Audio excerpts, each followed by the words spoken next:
World, we back. We're on episode 10 of Lead Through Sports Spotlight. And tonight we have Jasmine Greene. Very excited, very excited. Another pro for you guys. Let's go ahead and send this live out to some people. See what's going on. See what's going on.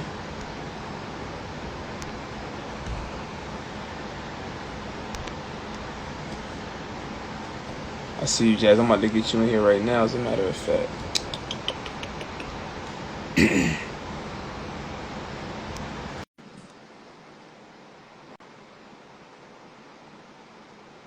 Jazz, I just sent it.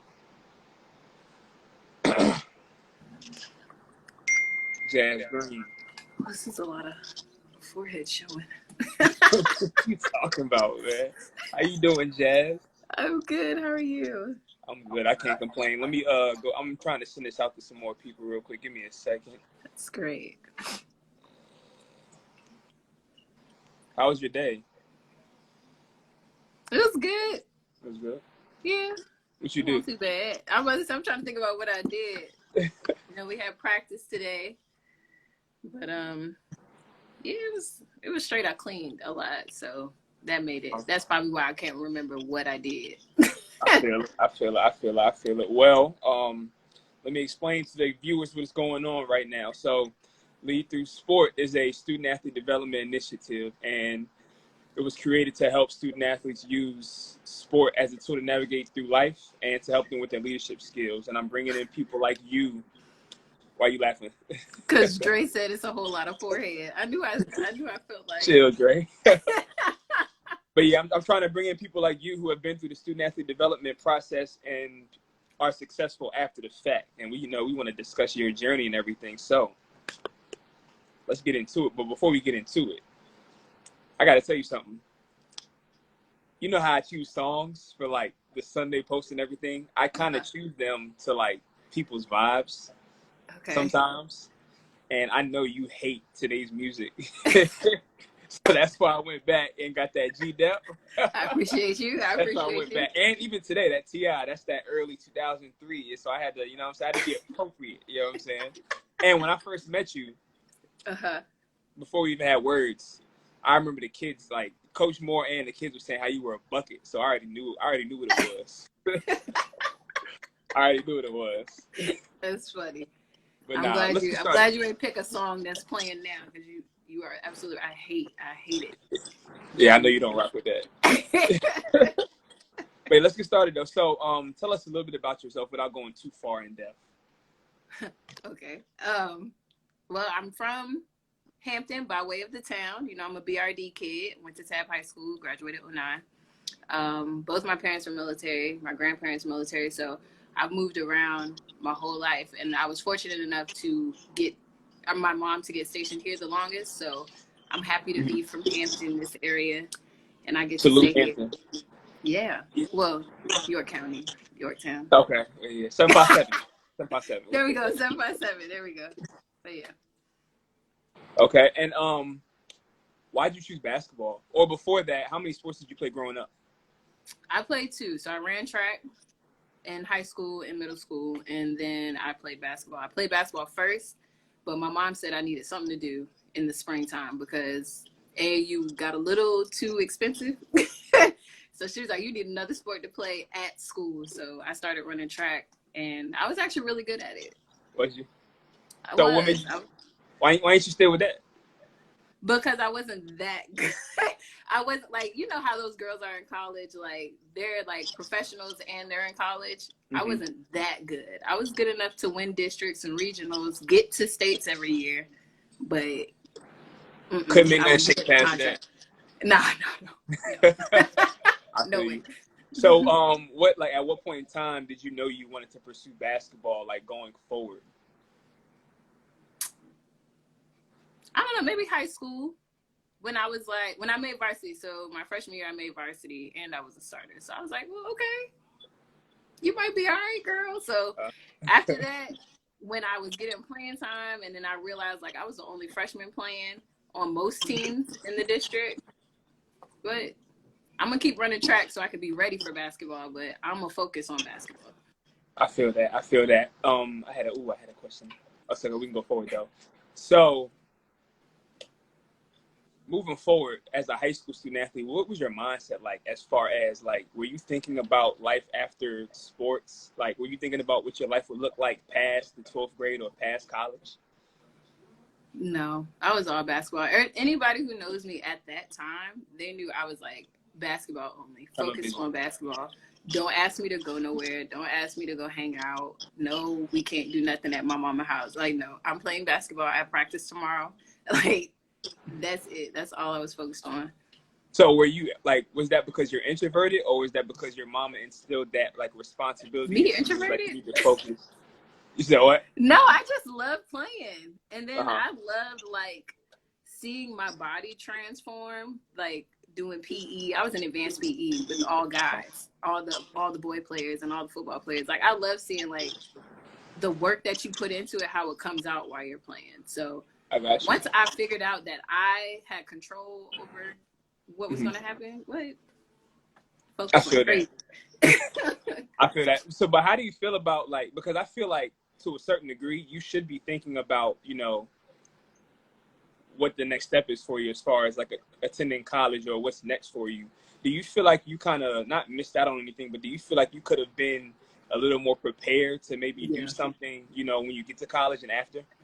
For sure. I wasn't prepared at all. Like, you would have thought that I had like the mindset to be more prepared for college or to be more prepared for what's after college, because my mom, military, she retired as a flight chief of reserves recruiting. So her job was to get people to recruit people to get into the Air Force. You would have thought that my mom would have been like, no, you need to lay this out.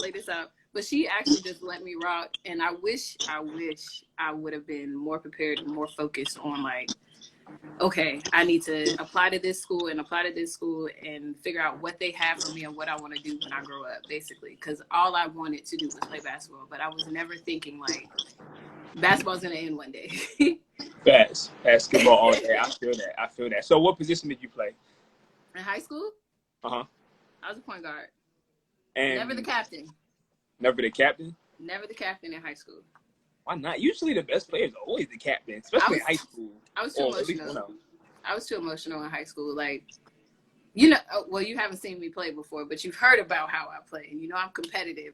But I was like too competitive in high school. I was too passionate.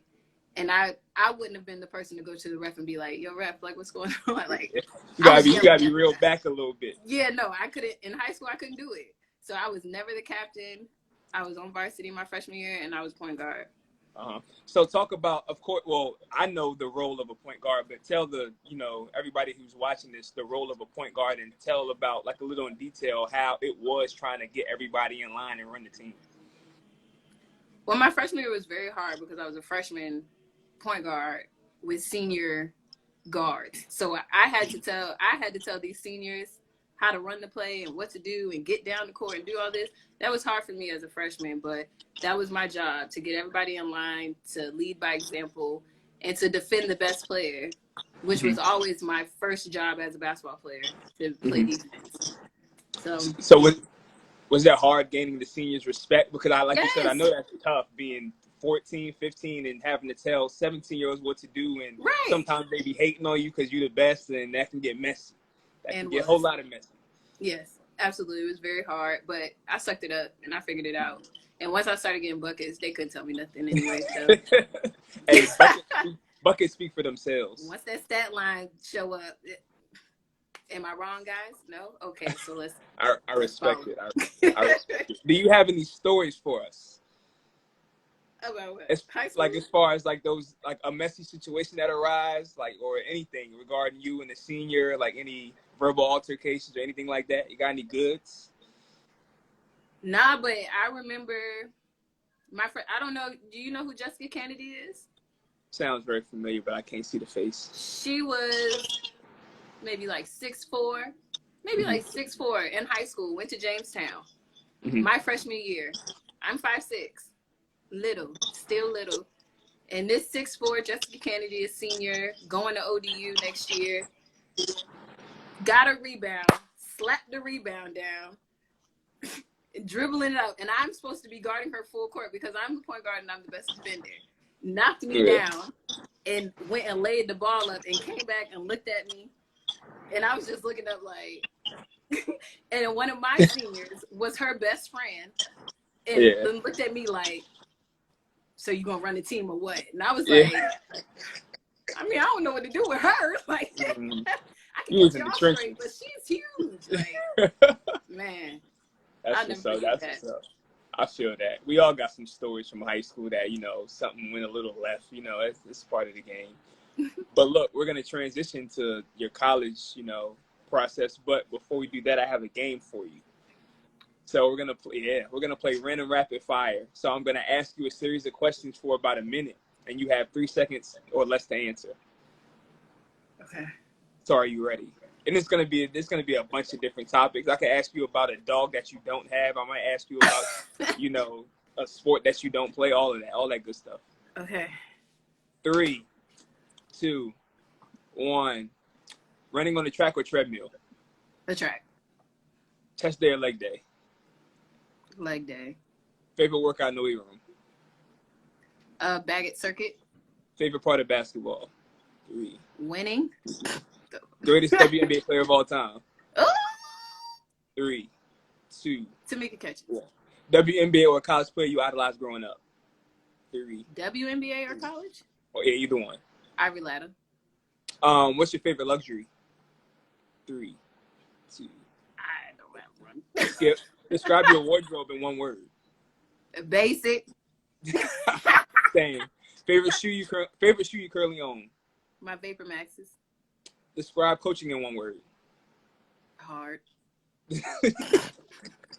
Describe motherhood in one word. Harder. I lined that up good, didn't I? Are you a strict mom or cool mom? I'm strictly cool. Responsibility oriented or on the fly? On the fly. Favorite R&B artist? 3. Beyonce. 2. How do you feel this interview's going so far? 3. Good. Give us one quick life lesson that you learned in the last year.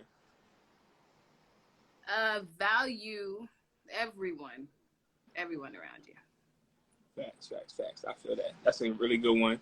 Yeah, Cal said Ivy Ladder was a dog on the court. I remember watching Ivy Ladder when I was in high school. I loved her so much. North Carolina was my team. She's real. Oh, I forgot that about you. I went to a Duke UNC game when she played. Don't say I forgot that about you. Like, that's a bad thing. I forgot that terrible fact about you. But I did go to a Duke UNC game and got to see her play, and that was the best experience in my life. That's good stuff. I feel it. And don't forget, guys, if you got any questions in the comments, post them. We'll answer them. We'd love to interact with y'all as well. So let's fast forward to college. Non-basketball, what was adjusting to the college life like for you? Like, just with the freedom and, you know, being able to do what you want to do, classes, you know, early classes, late classes, you can basically organize your own schedule. What was that adjustment like for you, non-basketball? It was cool. So I went to an all-women's college, all women's, and predominantly white. And when I went to college, we had a program called ETP, which was the early transition program for minority students. So we got to be on campus a week early, all the minority students. So we got to build our little circle of friends and feel safe like for that first day. And it was cool. That was a great transition. I got to meet people. I got to know where the other schools were. They helped us pick our classes and all that stuff. So my transition in on that aspect was smooth. And the fact that you had, you know, you being tunnel vision on basketball, that helped out too. So all the outside distractions didn't really affect you. Is that fair to say? Yes, for sure. Because we need more like you. Because for real, this is something that the younger generation needs to hear. Because I feel like players today, they're too worried about what people think. They want to be seen for the wrong reasons. You know, creating these mixtapes. You know, just for the feel. You know what I'm saying? Right. Going to college for the girls or the boys. I feel like, you know, we just need more old school minds. You know what I'm saying? And I feel like that would make college basketball better. And I feel like that would make these players better men and women in society. How you feel about that? No, I agree. People are like super focused on who's following them or who's going to be here or what's going to happen when I go. Like, this, go hoop, go to school, go to class, and everything else will flow in there. That's right. Did you have any, like, did you come close to any kind of temptation, though, that could veer you off? Or no, it was straight? Nah, not at all. No. I didn't drink till I was 21. I graduated college at 21, so I didn't even drink during college. We went to parties on the weekends when we didn't have games, but I wasn't, no. And I went to a women's college. I didn't really have a lot of choices to hang out with. That's real. That's good, though. Lex 3 of 8 says selfish mindset. That is a selfish mindset, but that's a good selfish. That's a very good selfish, actually. So let's move on. Tell me about the challenges of being an actual student athlete, between, like, balancing practice, the school days, those late nights you studying, got practice at 6 a.m., all of that stuff. And I can imagine it's much easier for you since you don't have the other BS around. So just walk me through that a little bit, if you can. Well, I don't know. I think the only thing that I struggled with, like, balance-wise, was wanting to be involved in, like, leadership. Tell her I said, hey. No, she'll want to join. I'll make you. Pull up. I'll make you noodles after I'm done with this. Okay. Okay. What was ask me the question again. Oh no, I just want to know about your how you balance the student athlete life between classes and practice and all that other good stuff. My balance was good, but the hardest thing about that was being responsible for my own focus. Mm-hmm. You're not going home to your mom asking you, did you do your homework? You got a test tomorrow. Did you study for it? Okay. Mm-hmm. So that was the only hard part for me. Like, I had to be responsible for doing my work and getting it on time.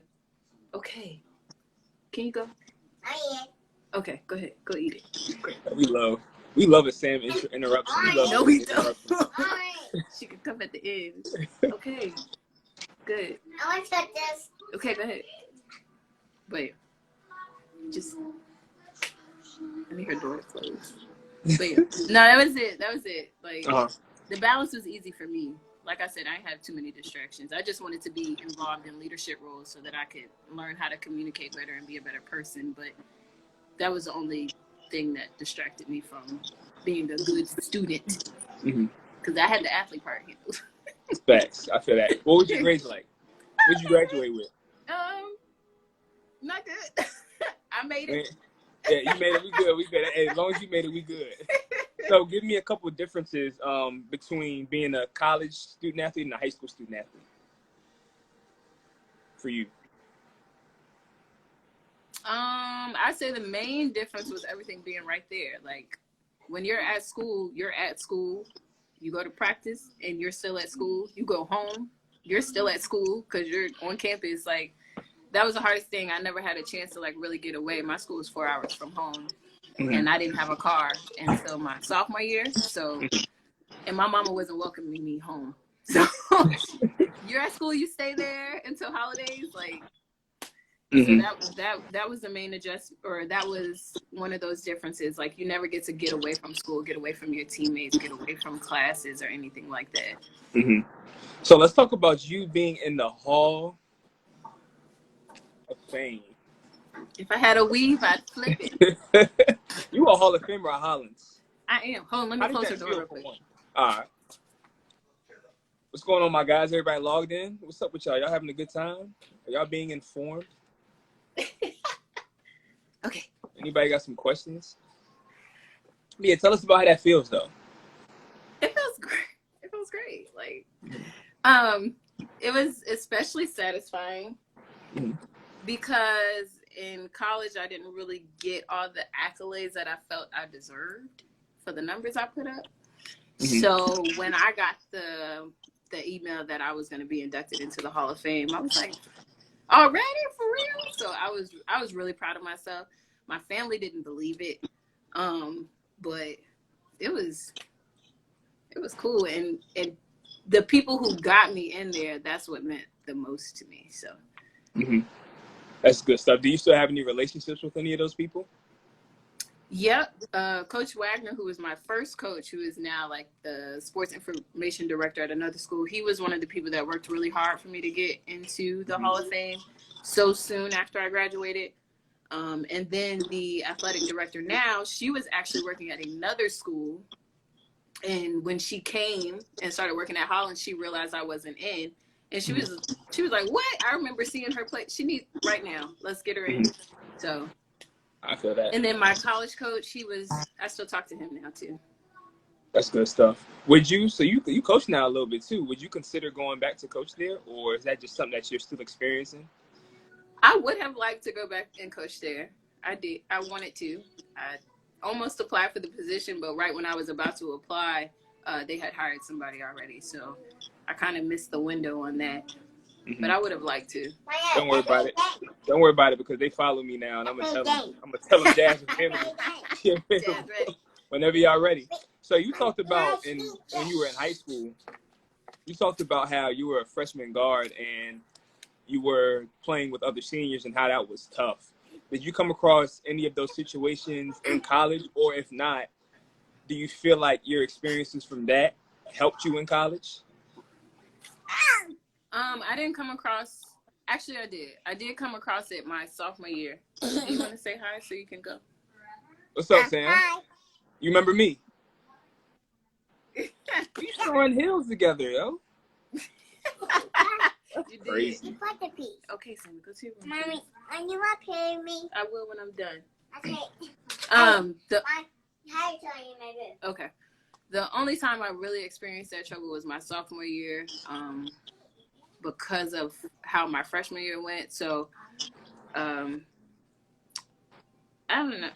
I didn't really get to experience like being a freshman among seniors. We didn't really have a lot of seniors my freshman year, but my sophomore year was rough with how I communicated and all those types of things. I got you. So let's move on to your professional career, because, ladies and gentlemen, she is a professional as well. Tell us the team you played for in the country you were in. So I played. Everyone knew who you were at Hollins. That's funny. So I played in Queensland, Australia, in the Sunshine Coast for the Sun Coast Clippers. It was a part of the QBL. I played semi-pro in Mexico every year. We go there, we win a tournament. And then I played on a USA team in Brazil. That's good stuff. And what was your experience like in Australia first? It was rough. I wouldn't say they're racist. I would say they're kind of ignorant, because they don't get to see a lot of Black people every day, and so they would ask me questions, and I'd be like, really? But I had to remind myself, like, they don't know, so they're really just asking to learn. They're not trying to be mean or anything like that. But those girls are strong over there. They're tough. I enjoyed playing against different kind of people, stronger people, bigger people. They're like super tall. And it helped me develop my game a lot. I didn't have a jump shot before I went over there, but I sure did find one. Those girls was tall. I was like, I can't drive like I used to. Yeah, you got to figure out another way. Megan said, I'm serious. I only ever went to one game and felt like I knew you had skill from just going to one game. Oh, wow. I mean, you had some skill on you. So, yeah, Cal says, what was your mindset / feelings towards the game once you became a parent? Not being able to play as much / often. How did you feel? How did you overcome? That's a great question. My God. I still play. And Sam comes with me everywhere. So I still play, but I just have to be mindful of where I'm going now. Like, I can't just pick up and go. I do a lot of research about where I go before I take her with me. And I still get to play as often as I like. I just don't get to go overseas anymore. Like, I'm about to go to nationals in July again. She came with me my first national run. So I haven't slowed down. I'm actually a little faster now. That's real. My travel game. I'm everywhere with her. I get to play. I want her to see the game, and I want her to get to go to as many places as she can. So you just a dual threat, huh? Just in the game, out the game, you can do it all. I'm on the court. Sit down on the court. Like, it's nothing. You something else. Megan said I was in the class of 2015, and I feel like I heard your name everywhere on campus. You get Jazz. You getting your flowers right now, yo. That made me feel a little special. Let's give everybody that's watching. Let's give Jazz some snaps. She needs her flowers right now. But she's a dual threat on and off the court. Real talk. That's real. Now, for real though, you know, a lot of moms when they get into motherhood, and we'll get into that a little later. They can't sometimes they have to put away what they love the most, and to see you doing both, you know, and raising your daughter really well, I feel like that's a real testament to your character. So, salute to you for that. Thank you. Cheers. All right, so talk to me about some of the sacrifices you had to make going overseas, because, you know, all the youngins think, you know, they can just go overseas and it's going to be a breeze, not knowing it comes with maybe having to learn a new language, adjust to people. Talk about some of those sacrifices you had to make. So I didn't have to learn a new language. I was super grateful for that. But being overseas in the summer, you miss out on your summer. You miss out on just seeing all your old friends home from college or not in the school year or something like that. But what I had to sacrifice the most was money. I didn't get a big contract. I didn't get the dream contract that everybody thinks they're going to get, go overseas, come back home and be rich. I didn't get that. I got an opportunity to play basketball professionally overseas. And that's what I did. That's simply what I did. I didn't make a lot of money. I didn't come home with a lot of money, but I got a new experience. And I got to say, I'm a pro. That's real. And that overseas experience, does that give you a different outlook on life at all? Like bringing those experiences back over here? Yeah. I learned a lot about myself, about how to communicate with other people, how to take my time and understand that sometimes people, like I said, those people were kind of ignorant to me. And sometimes people are asking with the best intention. So I really had to take a step back and look at what the question was and realize who was asking it, and then observe my surroundings and understand people don't always know. So that's something I learned. I got a little bit more patience from that experience. My patience isn't the thickest, but Same. I got a little bit more. So that's real. Yeah, I definitely brought that home. I respect that a lot. So let's transition to what you do now. So first, I want you to name, if you can remember all of them, if it's a lot, name all the jobs you've had since you graduated college, if it's a lot. All right. When I graduated college, I worked at Macy's. Mm-hmm. I was a summer camp counselor. I worked at Forever 21. Mm-hmm. I was an after-school program director for 3 weeks, 3 hot weeks. You had to get out of there. I had to get out. I was a call center rep. I worked at a daycare up until recently. Now I do Shipped. I'm an artist, and I coach at Thomas Nelson. Shipped. So talk about Shipped a little bit. What does that all entail? It's like the bougie version of Instacart. It's a personal shopper for Target, Harris Teeter, Petco. I shop and deliver, and I really enjoy it, especially because of the pandemic and her not only being in school for 3 hours a day and her not being able to be in daycare. I get to take her with me. I don't have to pay for other things. This came at the right time. I really enjoy it. That's good stuff. So I would have put Shipped in your bio, but when you sent it to me and you said Shipped shopper, I thought that meant you just shopped on Shipped. I was like, what's going on? I didn't know that was the actual job. My bad. I'm gonna put it in the bio. In the caption. But I was like, yeah. But that sounds cool. So Rob said, personally, I think if you came up during the social media hoop mixtape / Ballers Life explosion with what you did at Hollins, WNBA, no question. Ooh. But sometimes it's not about ability, unfortunately, and that's a fact. How you feel about that, Jazz? I think he's right. It's really about who you know. Especially when I got overseas because I sent emails every day to agents. Not because anybody was looking for me and not because anybody got me the opportunity. I got the opportunity myself. So if I came up in this social media, record everything, highlights, what? Ain't no way 1,800 points ain't getting to the WNBA. I don't care what level you play at. No, that's fact. Hey, one thing I learned: if you can hoop, you can hoop. Right. And you And can that's see what it I tell now. people. Like you be seeing some people. Like I be seeing D2 guys get into the G League and end up getting a shot now. Like it's starting to, open up a little more. Yeah. It's the exposure aspect. That's fact, Ron. That's definitely a fact. For sure. So let's talk about your creative.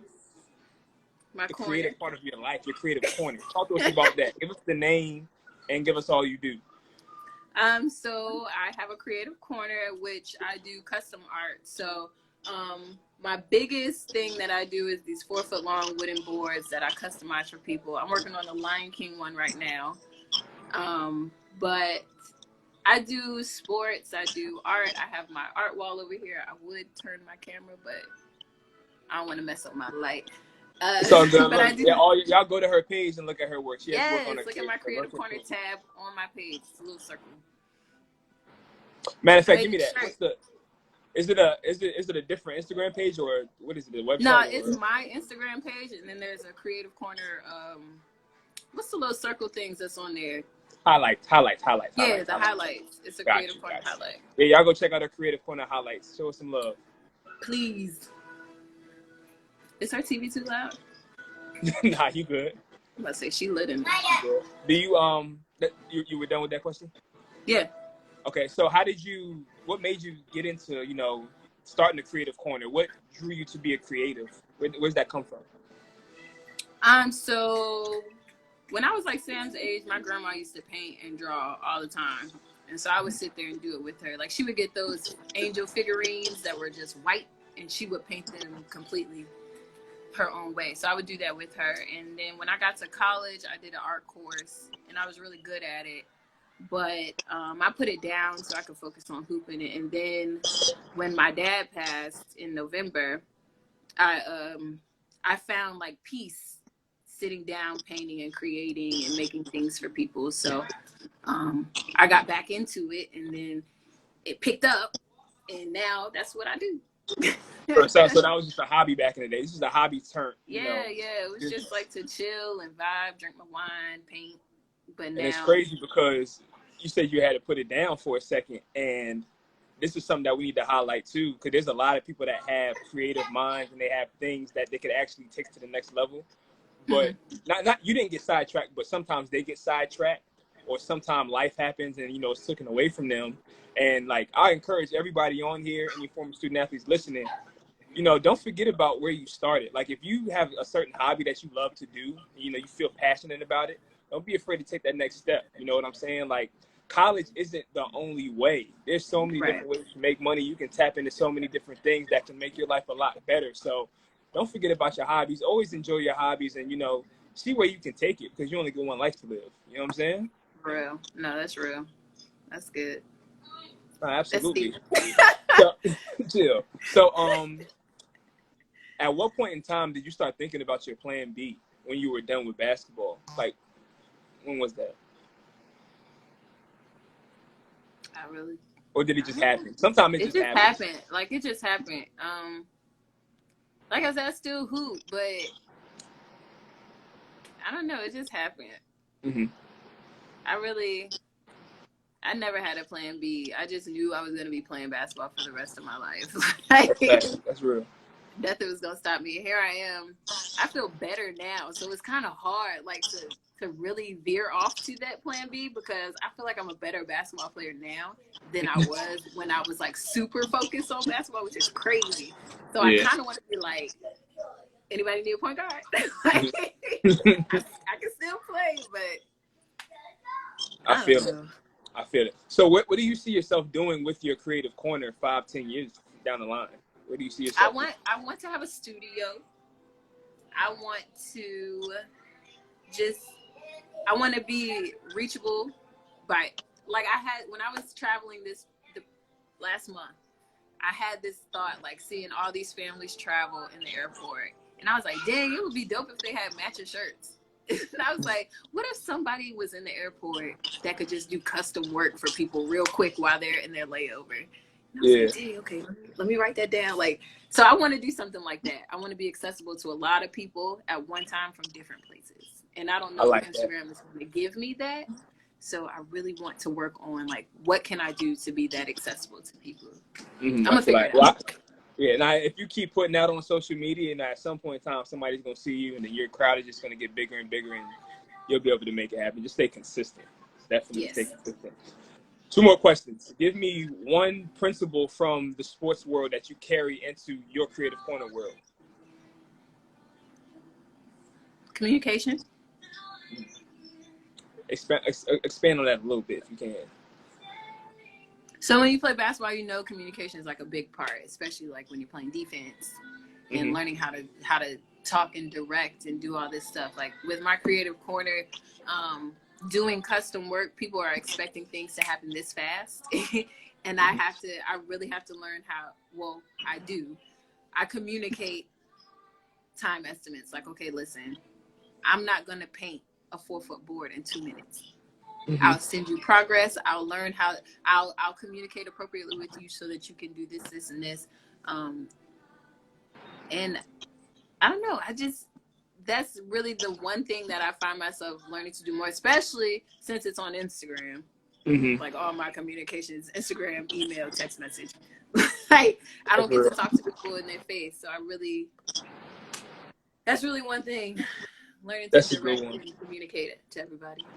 That's a good one. A lot of principles, and this is why I do lead through sport, because almost all basketball sports principles in general translate to life and what you do in your career and different things like that. And basketball aside, for everybody that's watching, anything that you do is transferable to different parts of your life. Like communication is a transferable leadership skill that everybody should have. And everything in life, you can learn from literally everything in life. Like, I'm sorry if I go a little too deep because life development is my thing, but you can learn. I can learn from some things that you do in your creative corner. You know what I'm saying? You can learn from some things that I do in my business. We both learn from basketball and apply it to what we do. So just make sure you're taking the time to, learn different things, learn from people in different industries, because that can, ultimately play a part in you being creative and, having some better ideas. For sure. Last question, Jazz. Or not question. Feedback. For that young girl, young boy out there that might go through the same path you went through, as far as playing basketball through college and then wanting to start their own business, what advice would you give to them? I would say don't focus so much on the big dream that you lose sight of the dream period. Like people just want to get to the big part of it instead of like going through the process and taking their time. Maybe you might not get to do it right now. You got to focus on something else. But I would say just take your time and go through the process. Like if in high school I was so focused on playing Division I basketball, like a lot of these people are right now, I would have never played basketball. I would have never got to play college basketball at all because no D1 school wanted me in high school. Not one. So that's real. I would say don't focus too much on the big dream. Focus on the dream and go through the process. I like that a lot. That's good stuff. Jazz, you brought a lot of good stuff, great stuff to the table. Did I get some quotable moments? You definitely did, though. All right, last thing. Where's Sam? We're gonna bring Sam. In her room. Oh, so never mind. Yeah, we ain't gonna bother Sam. But look, keep doing the great work you're doing. Keep expanding upon your business and keep, giving out that good art, because we're gonna be looking for it. Everybody that's watching this, y'all go follow Jasmine Greene. Her is at JGreene20. I'll put it in the comments real quick. Green with an E. Green with an E. I got you. I got you. JGreene20. Yeah, y'all go follow Jazz at JGreene20 with an E. All right. And go view her highlights so you can check out her creative corner and see all the creative things that she has for us. And do you have any more other platforms that we can follow you on? No? I'm working on it. I'm working on a website. So when I got it, it'll be on my Instagram. I respect it. And I'm gonna cop something for you soon too. It might be. I might get you to paint something North Carolina just to get on your nerves. You feel me? And my man said, my man said, facts. When I have kids, I'm copying some wall art. Yeah, I'm gonna send you her link, Ben. Once you get that together. Facts. Well, Jazz, I appreciate you. Y'all go follow Jazz. Y'all follow me as well if you don't follow me now at @tscotty_. I do these interviews every Thursday at 7 or 8 sometimes, but lock in with me on Thursdays. Follow me, my life development page @_rise to the occasion. And we're going to see y'all next Thursday. Jazz, I'll see you when I see you. Take it easy. All right. Thank you. Take care. Thanks for y'all. Thanks for joining, everybody. See y'all next Thursday.